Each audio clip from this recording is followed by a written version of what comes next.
Hai semuanya, gimana kabar kalian? Semoga selalu dalam keadaan baik. Jadi welcome back di segmen analisa pagi. Teman-teman, kita ada di tanggal 7 April 2023. Kita udah dapat beberapa data ya di hari kemarin, yaitu PMI konstruksi Inggris. Ternyata datanya menunjukkan terjadi tren penurunan, teman-teman. 50,7 dan sebelumnya itu ada di 54,6. Ini berarti penurunannya cukup tajam nih untuk PMI-nya. Artinya adalah perusahaan-perusahaan terutama di bidang konstruksi rata-rata itu pada kesulitan buat ekspansi bisnis saat ini. Ya, tentunya ini akan berdampak juga sama posisi ekonomi, GDP dan juga mungkin inflasi juga akan berdampak. Terus juga ada klaim pengangguran awal untuk Amerika Serikat ya di perdagangan kemarin ini masih mengalami tren penurunan meskipun masih di atas daripada ekspektasi. Itu kalau untuk event hari ini ada Jumat Agung bagi teman-teman yang mungkin merayakan, menjalankan, selamat menunaikan ibadah. Em, Untuk event ketenaga kerjaan non pertanian Amerika Serikat ini bakalan cukup penting juga ya, melihat seperti apa sih kondisi ketenaga kerjaan, apakah bakalan mengalami tren penurunan. Kalau dilihat dari forecastnya sih bakalan terjadi penurunan lagi. Berarti mungkin pengangguran itu makin banyak lagi teman-teman. Terus data soal tingkat pengangguran ini juga data yang mewakili keseluruhan daripada ketenaga kerjaan buat Amerika Serikat. Jadi nggak terlalu banyak event di hari Jumat ini, mungkin akan sedikit berdampak volatile, tapi ya hati-hati aja teman-teman buat yang trading. Dari berita yang lain, ini ada berita dari Bank Belanda ya, namanya ING. Dia memprediksi bahwa The Fed masih bakalan naikin suku bunga kira-kira 25 basis point di pertemuan FOMC berikutnya. Teman-teman, ini sebuah prediksi atau sebuah perkiraan di mana Federal Reserve itu diyakini masih bakalan coba naikin suku bunga, teman-teman, bahkan sampai 25 basis point. Artinya masih ada satu kali kenaikan lagi kalau menurut prediksi dari uh, ini Bank ING ya. Tapi dari negara lain, European Central Bank juga sepertinya masih bakalan menarik untuk kita lihat seperti apa kebijakan di Eropa sana. Mungkin juga masih ada kemungkinan naikin 25 basis point sebelum akhirnya stop, teman-teman. Begitu juga dengan Inggris, masih akan diprediksi bisa naik, teman-teman. Jadi, ya baru ada satu prediksi, mungkin kedepannya bakal ada prediksi yang lain dari para perbankan atau perusahaan hedge fund soal suku bunga. Mengingat, ya kita tahu PHK masih tetap berjalan, masih tetap berlangsung di beberapa perusahaan. Kemarin beritanya McD udah mulai cut karyawan mereka di sejumlah gerai, which is artinya kondisinya sekarang ini benar-benar udah mulai menyebar ya. Sebelumnya kan perusahaan-perusahaan teknologi yang kena dampak. Sekarang ternyata perusahaan makanan, food and beverage juga kena dampak juga. Ini berarti ada sesuatu yang besar yang belum terpublikasi tapi tanda-tandanya udah mulai kelihatan. Jadi tetap hati-hati teman-teman. Ada berita, ada tweet dari sosial media namanya Truth. Ini kayaknya sosmednya bikinnya Donald Trump ya.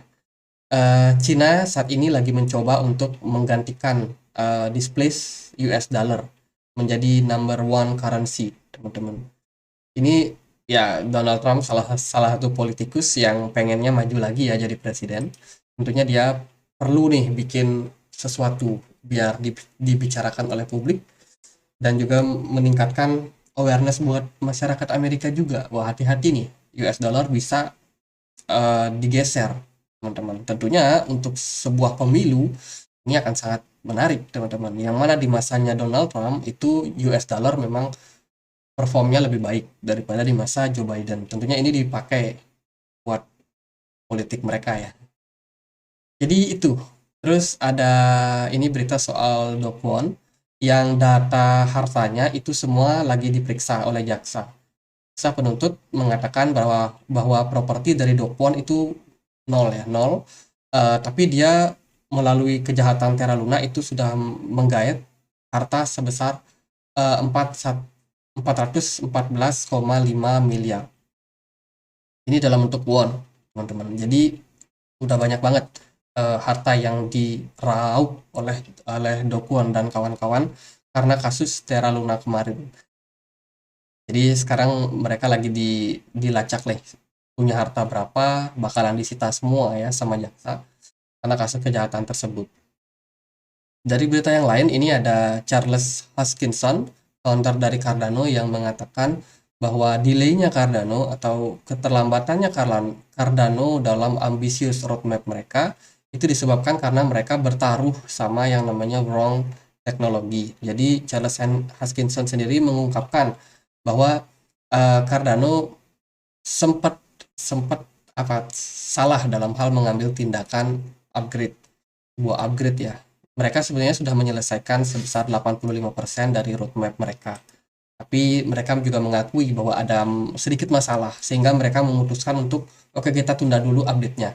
Kita tunda dulu, jangan terlalu dipaksa karena mereka mau mereview nih gimana teknologi yang mereka masukkan ke dalam blockchain dari Cardano itu supaya jangan sampai ada kesalahan karena itu bisa berdampak sama keseluruhan ekosistem. Jadi ya, Cardano masih tetap stay untuk ekspansi gini mereka, project mereka itu di negara-negara Afrika. Saat ini sih mereka fokusnya di Ghana ya. Dan mereka akan tetap menjalankan ini sampai ke East Afrika dan juga West Afrika, Afrika Timur dan Afrika Barat. Masih sedang berlangsung ekspansi daripada project Cardano ini. Jadi buat holder Cardano ya jangan jangan bingung kenapa harga Cardano agak sulit naik karena memang dari founder mereka juga mengakui bahwa sebenarnya project Cardano ini agak nge-stuck dalam beberapa waktu, tapi mereka akan tetap improve dan mencari momentum kapan bakalan upgrade kembali. Oke, Bitcoin bagaimana? Kalau kita lihat dari pergerakan chart, kemarin ada sedikit penguatan daripada indeks dolar. Indeks dolar udah mulai mengalami rejection, teman-teman. Ya, di sini udah mulai ada tanda-tanda penguatan kecil terhadap indeks dolar. Dia ketahan di level support kisaran 0,01,4, teman-teman. Dan sekarang posisinya berpotensi untuk kembali menguat. Dengan potensi yang seperti ini mengakibatkan ternyata market emas itu terkoreksi. Ya, emas terkoreksi, kemudian minyak sedikit terkoreksi juga, lalu ada S&P 500 justru menguat di perdagangan kemarin, Bitcoin terkoreksi juga. Jadi ya ada sesuatu yang saat ini lagi sedang dikalkulasi sepertinya oleh market. Market benar-benar volatile dan sangat sulit untuk kita prediksi ya arahnya. Bahkan ketika dia turun pun itu biasanya buyer langsung masuk. Ketika dia nge-pump, seller justru langsung masuk. Jadi sengaja Bitcoin ini kayaknya dipertahanin di range harga seperti sekarang ini, teman-teman. Jadi buat yang trading, yang pengen ngelong ataupun short, itu mungkin belum leluasa untuk posisi sekarang. Jadi hanya bisa scalping jangka pendek saja. Sementara kalau kita lihat dari pergerakan BTC Dominance, menguat ya kemarin, ini mengejutkan. BTC Dominance kembali menguat saat ini dan posisinya menekan altcoin. Ethereum lumayan drop, altcoin yang lain Doge juga drop cukup fatal, cukup signifikan. Ya ada beberapa juga kripto yang lagi drop dalam posisi sekarang. Jadi untuk pergerakan harga kita akan lihat dia di time frame 4 jam. Nah di time frame 4 jam pergerakan Bitcoin masih bergerak di dalam sebuah rising wedge. Kalau kita bilang dia belum sama sekali melewati level support di sini ya, di trend line ini. Jadi bisa dibilang ini benar-benar support yang bisa dikatakan kuat lah untuk posisi sekarang, teman-teman. Sementara dari posisi volumenya masih cukup kecil. Dan juga kalau kita lihat dari MACD ini masih ada potensi untuk turun, tapi menjelang golden cross kembali, mungkin di jangka pendek bakalan ada kenaikan juga. Sepertinya seperti itu. Sepertinya kalau kita mengharapkan ada tren penurunan yang dalam, mungkin ya kita mungkinkan itu karena volumenya cukup kecil juga. Jadi pergerakan mau dia naik ataupun turun itu bisa-bisa aja, teman-teman. Jadi ya posisi masih sideways, menurut saya nggak terlalu ideal lah buat trading, buat buat scalping ya. Ini sangat beresiko. Dan coba kita deteksi dia dengan Loken. Dari indikator smart money tidak ada, teman-teman. Whale sangat kecil sekali posisinya di market untuk saat ini, bahkan di perdagangan 1 jam mereka nggak terlalu aktif. Jadi dalam posisi seperti sekarang, saya rasa wait and see adalah posisi yang terbaik. Buat buat yang mau DCA ya nggak masalah teman-teman. Teman-teman mau DCA ya DCA aja. Karena kan itu buat swing ya, buat long swing, swing investing. Dan kalau buat scalping sih yang agak sulit cari posisi sekarang.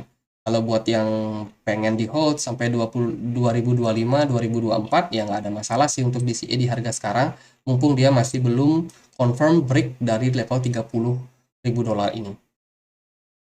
Jadi karena posisinya Bitcoin masih seperti ini ya gitu aja teman-teman. Kita tidak perlu terlalu berspekulasi apakah dia bakalan naik atau turun.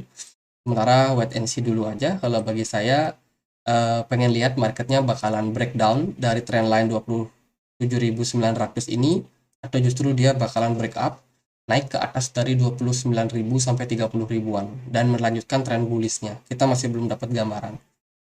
Sementara saya pribadi sih masih punya barang, jadi nggak ada terlalu masalah. Kalau dia naik ya udah cuan, kalau dia turun masih punya amunisi lagi buat buat ambil barang lebih murah teman-teman. Saya masih cukup mengincar posisi seperti 26.000 ataupun 25.000 buat sekarang. Jadi gitu aja, semoga bisa bermanfaat buat pembahasan Bitcoin kali ini. Kalau ada pertanyaan lain, ada koin lain buat dibahas, bisa tulis langsung di kolom komentar. Sekian aja, akhir kata saya Andre, makasih.